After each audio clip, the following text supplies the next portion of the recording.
महामार्गावरून 4 तासांनंतर आंदोलकांना हटवण्यात आलं। नसरापूर ग्रामस्थांच्या आंदोलनामुळे वाहतूक कोंडी झाली होती।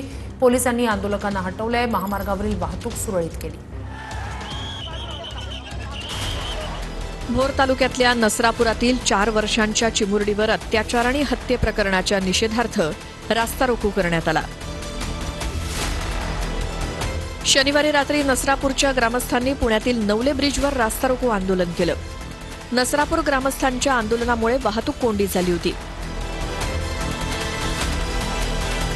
पुणे बेंगळुरू महामार्गावरील वाहतूक 4 तास ठप्प होती।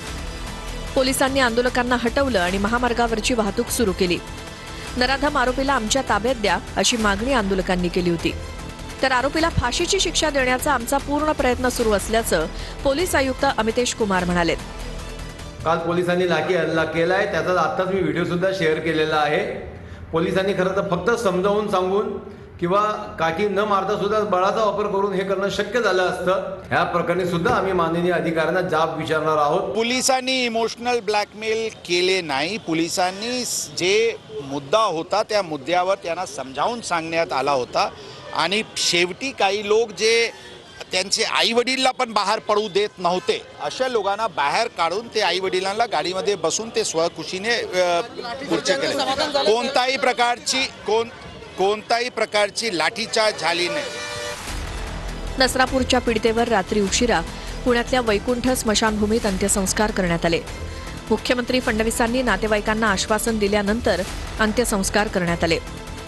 पीडित चिमुरडीला न्याय देण्यासाठी फास्ट ट्रॅक कोर्टात केस चालवण्याचं आश्वासन मुख्यमंत्री फडणवीसांनी दिलं।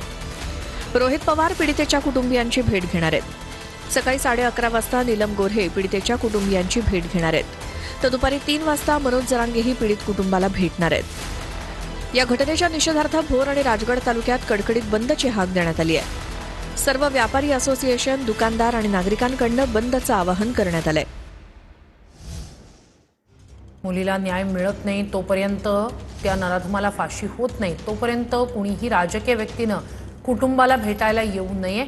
नसरापूर घटनेतील मुलीच्या वडिलांनी ही स्पष्ट भूमिका मांडली आहे। मुलीला न्याय मिळेपर्यंत कोणीही राजकीय व्यक्तीनं भेटायला येऊ नये असं पीडितेच्या वडिलांनी म्हटलंय। कोणत्याही राजकीय व्यक्तीनं भेटायला येऊ नये अशी मागणी असं त्यांनी म्हटलंय। पीडितेच्या वडिलांनी ही प्रतिक्रिया दिली। या प्रकरणी न्याय मिळेपर्यंत कुणीही भेटायला येऊ नये अशी भूमिका पीडितेच्या वडिलांनी मांडलेली आहे। नसरापूर प्रकरणात चिमुरडीला जोपर्यंत न्याय मिळत नाही तोपर्यंत कोणत्याही राजकीय व्यक्तीनं भेटायला येऊ नये अशी भूमिका